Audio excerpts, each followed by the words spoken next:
Not all women carry kindness in their hearts. Some sell their souls to the devil to get what they want. A scorned lover seeks bloody revenge. It's all fun and games, but then it can get real serious. A goth queen orders a reign of terror. I'm gonna do anything I can to make sure that nothing happens to you, Clara. And a gold digger buries secrets in the basement. It's like you're with a familiar, trusting person, and all of a sudden that person turns into a monster. These deadly women are devoid of compassion.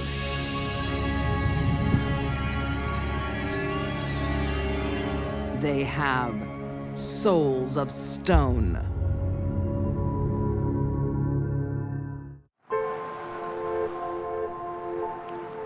The tiny township of Orion, Michigan, 1999.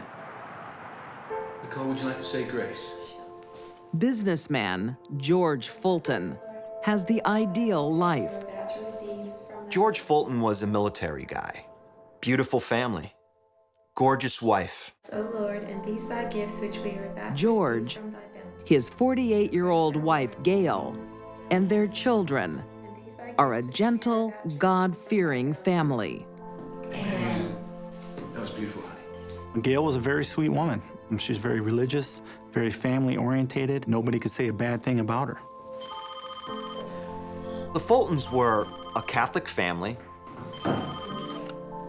Gail was someone who said a rosary every day. Listen, I'm having dinner with a family right now. I can't talk. And seemingly, George was just as dedicated to his religion as his wife. A devout Catholic in every way. I've got to go back to Florida.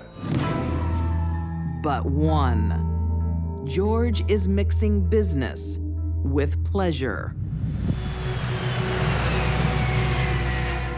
He has a lover in Florida. 46-year-old businesswoman, Donna Trapani. He started off as an employee trying to help her organize her business and her finances, and they developed a relationship, and as a result of that relationship, had an affair. When a married person has an affair, they're taking a risk. They may not realize it at the time. It's all fun and games. But then it can get real serious. Donna wants to be more than just a part-time lover. I don't want you to go. Very selfish. She would do whatever she needed to do to take care of her and her wants and her needs. What she wants is to have George to herself. He wasn't gonna leave his wife ever. Because why? Catholics don't do that. They don't leave their wives. Donna doesn't give up easily. She constantly calls George's home. And his wife, Gail, soon discovers the affair. Who's Donna? I've been seeing someone. Oh, don't touch me. Gail was heartbroken when she learned about the affair. I'll tell her it's over. She didn't want her marriage to crumble. She believed in marriage and the religious aspects of marriage.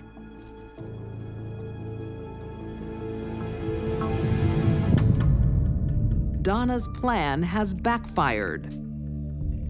George and Gail decide to reconcile. Before long, Donna has more tragic news.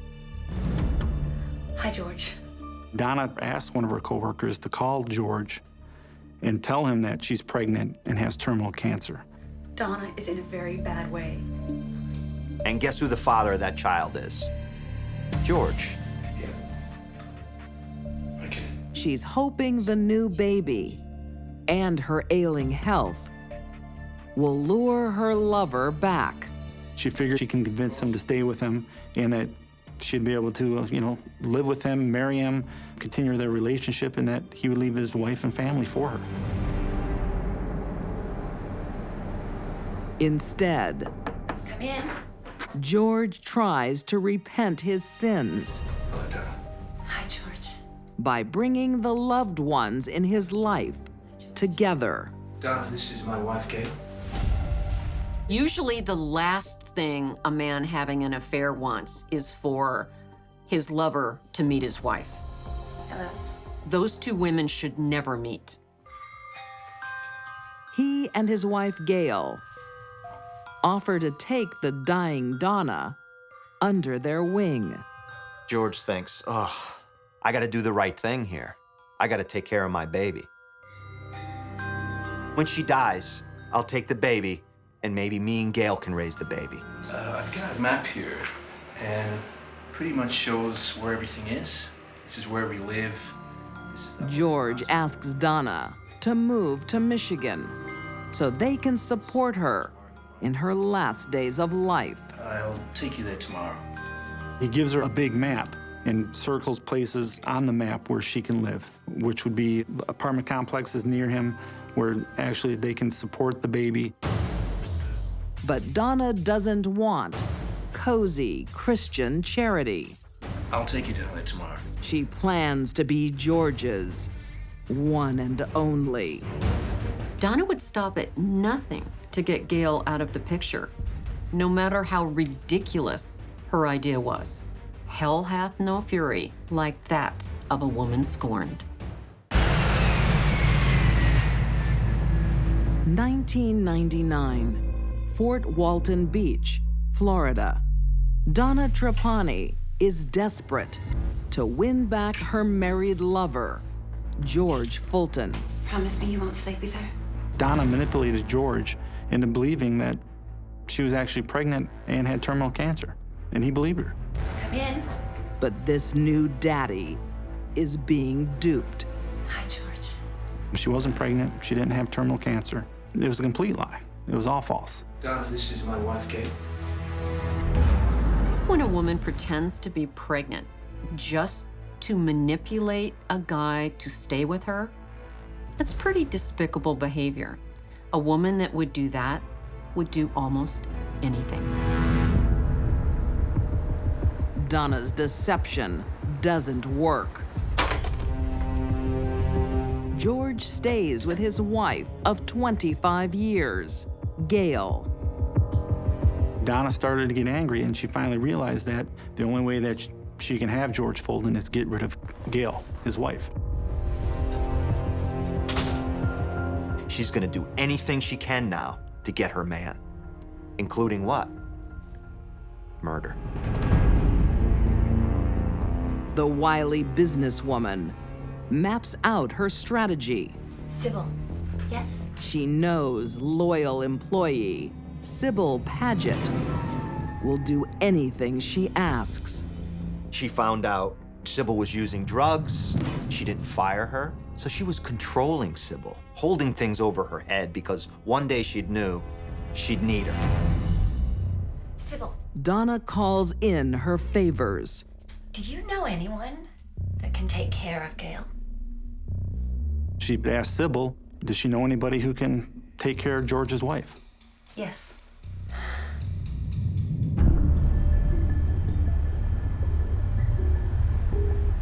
With the promise of $20,000, Sybil recruits a killing party. 32-year-old Kevin Ouellette and Sybil's devoted boyfriend, Patrick Alexander.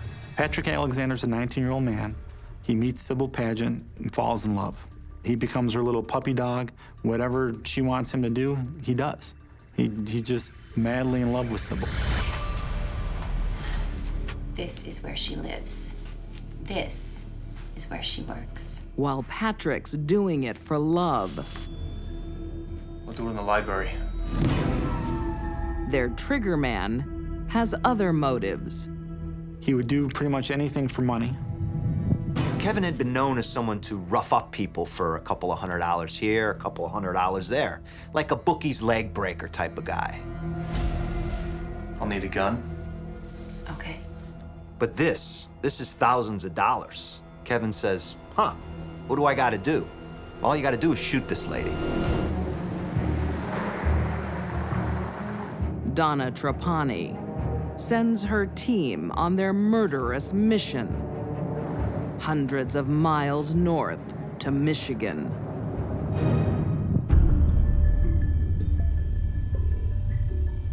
On October 4th, 1999, the trio arrives in the parking lot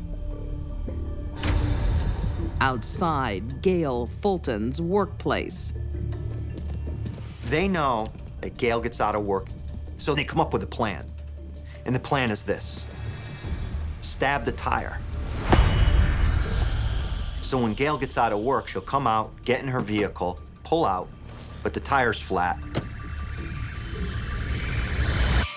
And she'll have to get out of the car. And when she gets out of the car, bang, we can shoot her. At 9 p.m., Gail bids goodnight to her co-workers. Gail realizes her tire's flat. As she exits her vehicle, Patrick Alexander pulls up alongside of her. Kevin walks up to her, fires one shot in the face. The second shot hit her in the chest area. And as she's turning, the third shot hits her in her upper shoulder, back area. She falls to the ground, they get in the car, and they leave. This was truly an assassination. Gail Fulton is left to die in a lonely parking lot. Donna actually believed if Gail was out of the picture, George would be with her. For Donna, it's been a good night. Donna's very excited when she realized that the murder went as planned. She thought they did an excellent job. They looked very professional.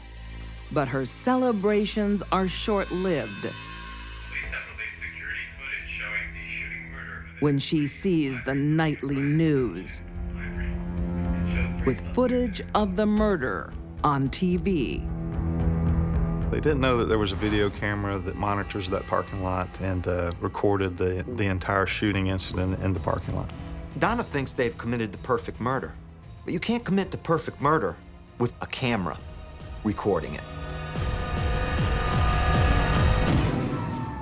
With a perfect picture of the getaway car on tape, all police have to do is track down the rental company.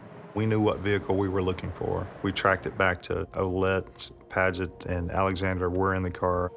And the mastermind behind this murder has made a crucial mistake. Donna K. Trapani was the renter of the vehicle. Under police interrogation, Sybil and Patrick confess, but Donna denies any involvement, and she's still insisting she's pregnant with George's baby. While we were interviewing Mrs. Trapani at home, we noticed at the time that she had placemats underneath her shirt or her blouse.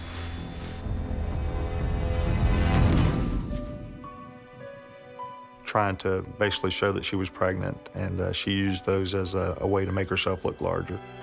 Donna Trapani's web of lies disintegrates. The story of Donna Trapani is not a story about an extramarital affair. It's a story about a fatal attraction. Sybil Paget and gunman Kevin Ouellette both plead guilty to murder and are sentenced to life. Patrick Alexander pleads guilty to second-degree murder and is eligible for parole after 20 years. In December 2000, Donna Trapani is convicted of first-degree murder. She is serving life in prison without parole. She had hired somebody to go do her dirty work. She undoubtedly didn't have the skill or the guts or the fortitude to carry out her own dirty work. Donna went to great lengths to keep her lover. In the end, she lost everything. The story of Donna and George is a story of jealousy and revenge.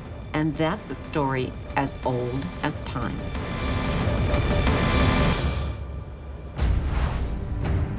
Play games with a deadly woman. She got to control everyone else.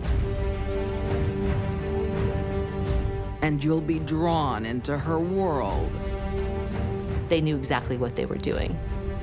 Forced to do anything it takes just to survive. You enter that darkness. Sooner or later, you're gonna meet the devil.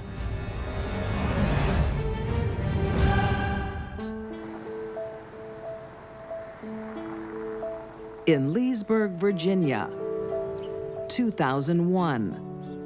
A community full of bright academics. Includes 57-year-old Dr. Robert Schwarz. Dr. Schwarz was a very famous biophysicist. He was instrumental in a human DNA mapping project. The accomplished scientist is an expert at solving problems. Clara. Clara! Can you just leave me alone?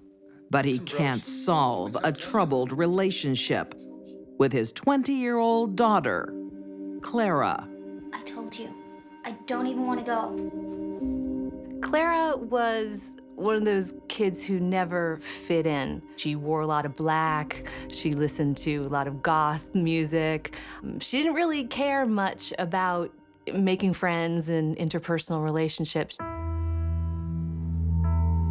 Since the death of Clara's mother 4 years earlier, the smart college student has withdrawn into her own world. Things really went downhill in her relationship with her father after her mother passed away. Alone, Clara creates a new world where she is master of her domain. Clara didn't fit in, except with a small group of, well, misfits. She interacted mostly with her online friends. She created her own fantasy world, which she called the underworld, but she had all these different kinds of role-playing parts to her world. In her virtual game, Clara casts herself as Lord Chaos. It became her life. It became her reality. Clara's father tries to steer her back to reality. But the online queen doesn't like being told what to do. Clara made the rules. Clara called the shots. Clara. Clara thinks she'd be better off without her meddling dad. Much better off. She stood to inherit about $400,000 when her father died. So she decides to move her online game into reality. Clara and her friends were very interested in Renaissance fair culture. They'd go to the Celtic festival down here, dress in costumes and role play, and they really enjoyed that sort of thing. I am High Priestess and your leader, and you must obey my every command. She gathers together her loyal subjects, including 21-year-old Mike Fole and 20-year-old Katie Inglis. Clara was someone to look up to. Someone that, if they were seen with, it made them feel special. Clara. And Clara soon finds a new recruit, 18-year-old Kyle Hulbert. I guess they just hit it off, and he came over and joined the group, and that was the beginning of a very close and dangerous friendship. And you are? I'm an assassin. Kyle is a walking time bomb, struggling with mental illness since childhood. Kyle had a shopping list of mental disorders that she preyed upon. And are you willing to play a game of life or death? I am. A knight in shining armor, ready to obey his queen. Immediately, she sees in him that she can what? Shape and mold him like a piece of clay. At a weekend party in her dorm room, I want to see your face. Clara divulges secrets about her father, Robert. You know he hits me all the time. She did make an allegation that he had sexually abused her and that he was emotionally abusive, mentally abusive, and that at times he had hit her. He's planning to poison me. Her devoted follower, Kyle, is horrified. Clara's band of misfit friends believed every negative thing she said about her father. It would be an honor. Young people like to believe negative things about older people, especially troubled kids. Kyle Hulbert decides he must save his noble mistress. He billed himself as an assassin, and Clara was very interested in that. Kyle, he begins to see himself as what? As Clara's protector. I'm gonna do anything I can to make sure that nothing happens to you, Clara. What Kyle doesn't know is that Clara's abuse story is just one more fantasy. Kyle was manipulated by Clara. He saw what she told him to see. She molded his mind, his thoughts, and his emotions. He was absolutely convinced he was protecting the High Priestess.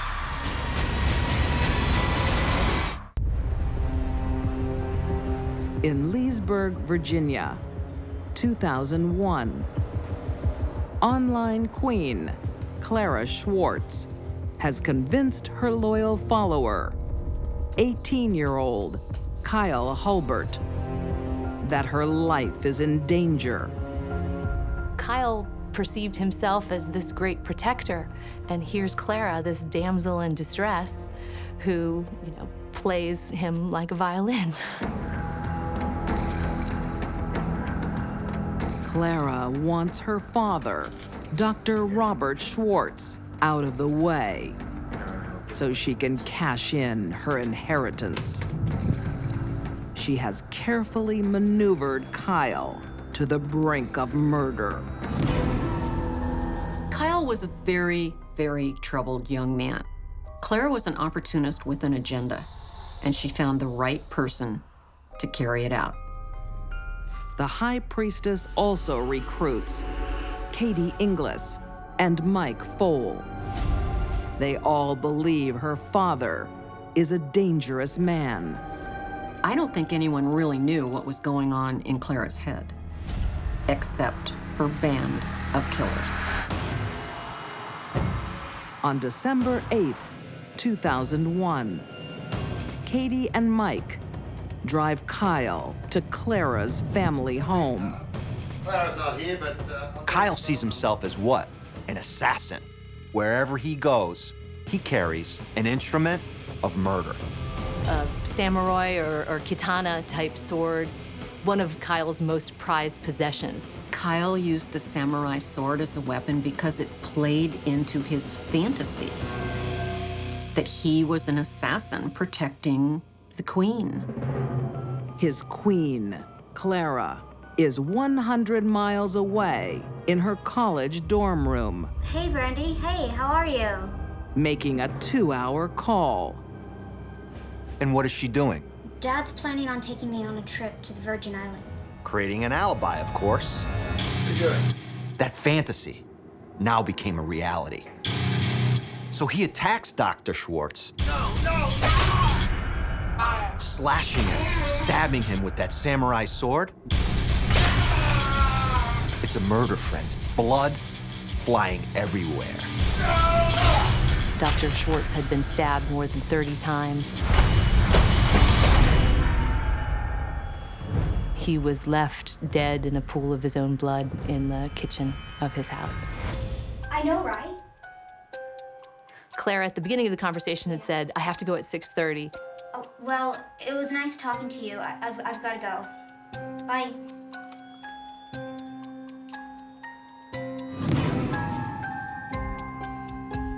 And when 6:30 rolled around, she abruptly said, gotta go, and hung up the phone. Car's stuck. But the murder plan has hit a rough patch. The getaway car is bogged down right outside the Schwarz home. They're stuck in the mud. Are these people killers? Or are they just young kids not knowing what the hell they're doing? Then Kyle makes matters worse. I'll go to the neighbors. Call tow truck. Car's stuck in the mud, and they go to what? A neighbor's house for help. So Kyle went to a neighboring house and called a tow truck. And it's a good thing for the prosecution that they did, because it certainly made it a lot easier to track them down and trace the events of that night. Do you remember what time you went to bed that night? The police trace the trio through Dr. Schwartz's neighbors. And Kyle is quick to talk. Kyle gave a pretty lengthy confession, and I put the little air quotes around it because it really was not anything where he was admitting that he believed he had done something wrong. Kyle says he only killed to protect his high priestess, Clara. 10, maybe? When Clara is interrogated, she's only concerned about one thing. Hey, can my sister kick me out of my father's will? Is she still in her father's will? Well, the detective was a little surprised by this question. He said, I don't know. That's not really my area of the law. Clara didn't want to wait. She wanted her daddy's money right now. Is that a Gen Y crime? A sense of entitlement? It just might be. Kyle Hulbert pleads guilty to first-degree murder and is sentenced to life in prison. Mike Fole pleads guilty to second-degree murder and is serving 18 years. Katie Inglis testifies against Clara for a reduced sentence.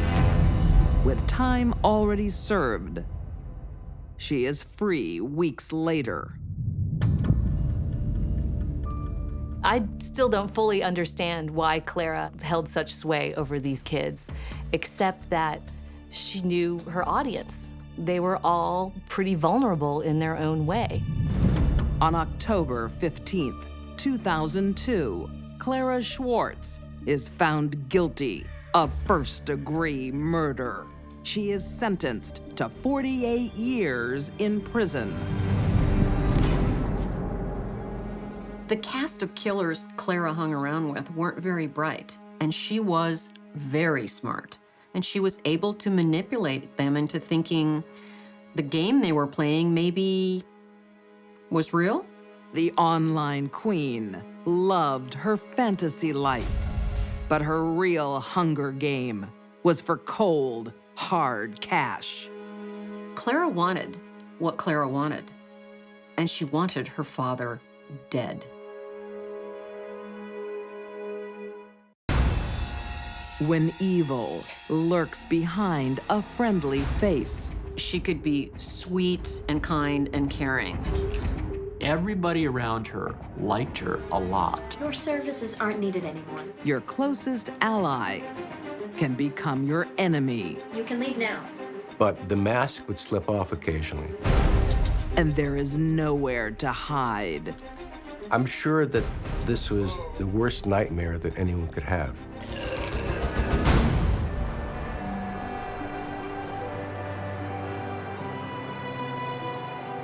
San Francisco in the 1950s. Iva is a vibrant, vivacious 30-year-old. This is my friend Beryl. It's so nice to finally meet you. But behind her smile lies sadness. So you're not from San Francisco then? I was born in Munich. I'm Jewish. We had to flee. Oh my. The German immigrant has had a tough childhood and has just emerged from an abusive marriage. They thought that she was a very strong, engaging person who had put up with a lot and survived. They said she's a survivor. In 1954, Iva turns her life around when she marries 53-year-old Ralph Kroger. Ralph was a rancher from Colorado. Hello, darling. Very stoic. They described him as a Gary Cooper type. I'm hungry. Didn't have much to say, very hardworking. With Ralph bringing home the bacon, Iva plays homemaker. She was also a very dutiful wife. She was extremely loyal to Ralph, and she was apparently a very good housekeeper. She kept everything neat and clean.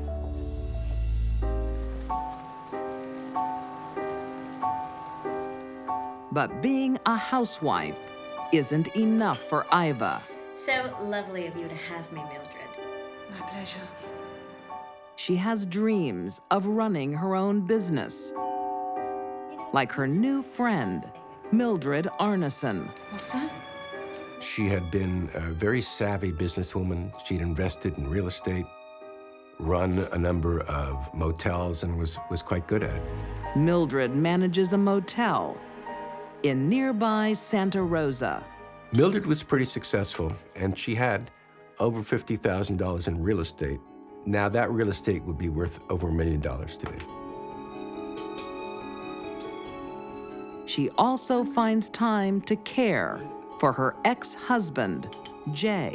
Mildred's husband, Jay Arneson, was a major in the Army who had advanced Parkinson's disease, and she was caring for him. He could barely walk, he was in a wheelchair, he was very incapacitated.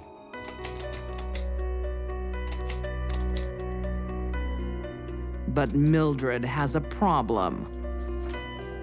Santa Rosa Avenue, where the motels were, was essentially bypassed by the freeway. So the businesses were not doing as well, and she was losing money and she wanted out. She wanted to go down to Brazil, buy some land. Land was apparently cheap. She could become a big sort of land baron down there. Mildred doesn't have the cash to buy the land. So Iva offers her a deal. I've always wanted to go to Brazil. Why don't you sell the motel? Is it possible? In fact, I'll give you $10,000. Just sign over the motel to me as collateral. Mildred apparently completely trusted Iva. Completely. One after each meal. On December 15th, 1961, Mildred leaves for her new life in South America. She was enthusiastic. She's embarking on a new adventure. She's rid of Jay and start a new life. It was all gonna be grand. It was all gonna be great. She's gonna make a lot of money and fortunes, and it's gonna be wonderful. Iva is finally at the helm of her own business. Iva returned the next day to the motel. She told everyone that Mildred had left for South America. Where is Mildred? Relaxing under a sombrero somewhere. It's my motel now. And that she had sold Iva the motel.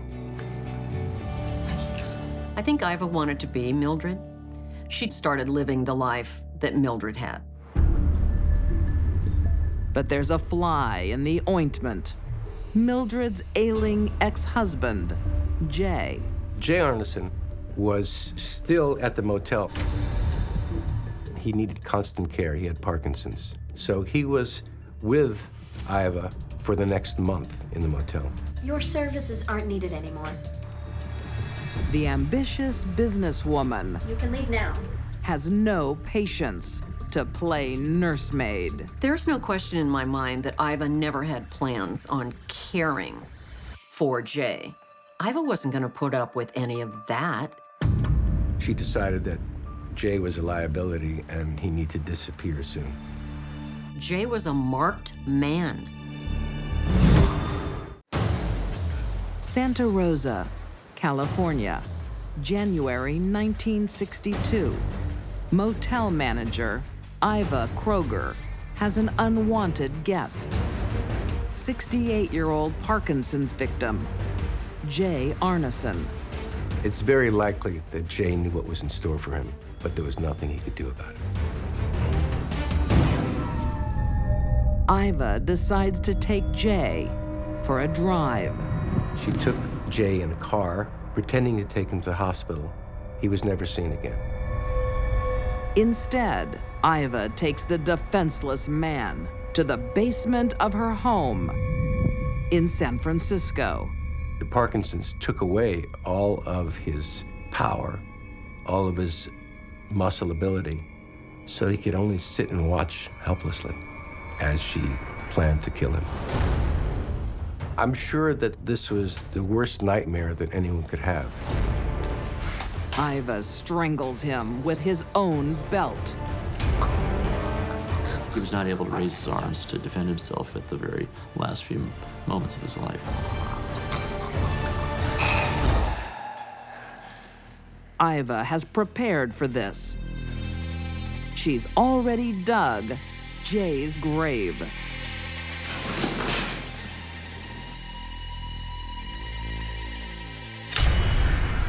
Iva is a psychopath.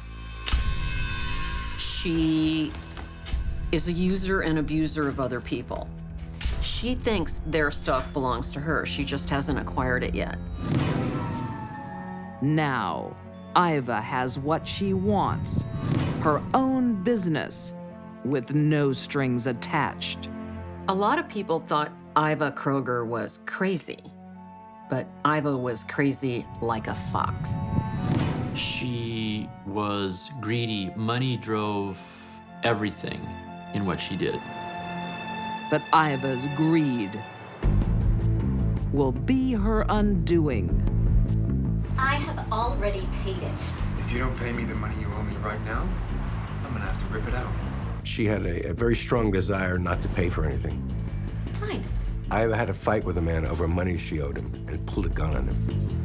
Whoa, take it easy, lady. Sign. A lucky escape for the tradesman turns into a problem for Iva when he contacts the police. Iva lacks one characteristic of the classic psychopath. She was not always cool, calm, and collected, and that put her in the sights of law enforcement. Iva feels the heat and goes on the run, and the police soon learn this humble housewife is not what she seems. It's hard to know much about Iva Kroger's early life because she lied constantly. It's really impossible to separate truth from fiction from anything she said. Iva is a con woman with a string of aliases. She is not even a German immigrant. She lied with complete conviction. She could be standing over a body with a smoking gun, and she would deny that she had done it. The police search Iva's basement after a tip-off, while her 60-year-old husband, Ralph, watches in silence. After about a half an hour, they saw a foot sticking up, and they uncovered the body of Jay Arneson. I don't know nothing about it. And they said, so, what do you say now? Where's your wife, Ralph? No idea. She's the only one to get me out of this. He says, I know this looks bad, but I didn't know anything about this. Ralph denies all knowledge of Jay's murder. You might want to go over there. Then he shows police another freshly dug hole. And when they dug that patched up, they found a large steamer case. Inside was the body of Mildred. Mildred Arneson never made it to South America. On December 15th, Iva drives Mildred to the airport, but on their way, They make a pit stop. She made the most fateful error of her life in going back to Iva's house. I can't see anything. Sometimes it slides a little. Death by strangulation of a woman to a woman is very, very unusual. Iva was very sure of herself. Strangulation is not easy.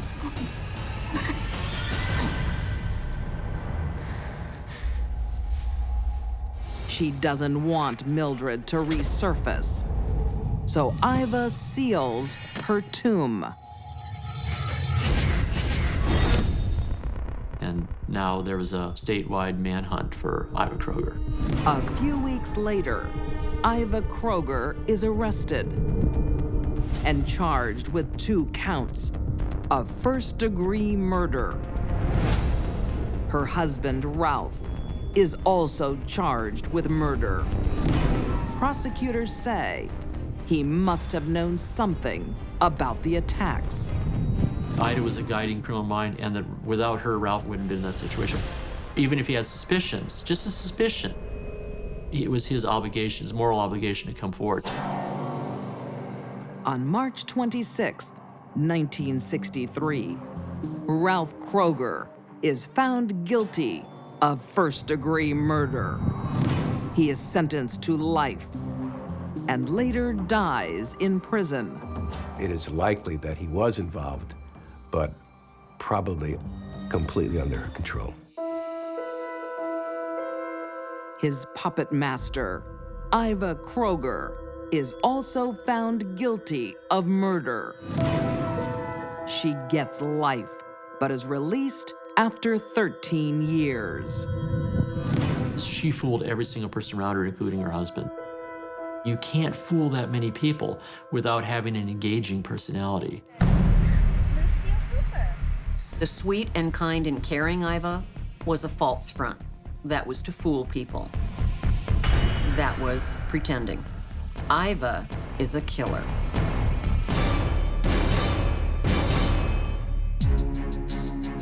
These women killed without a care in the world.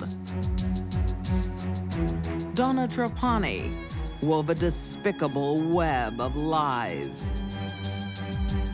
Clara Schwarz sacrificed her father to fulfill a fantasy. And Iva Kroger's love of cash sent 2 people to an early grave. These deadly women have ice in their veins and souls of stone.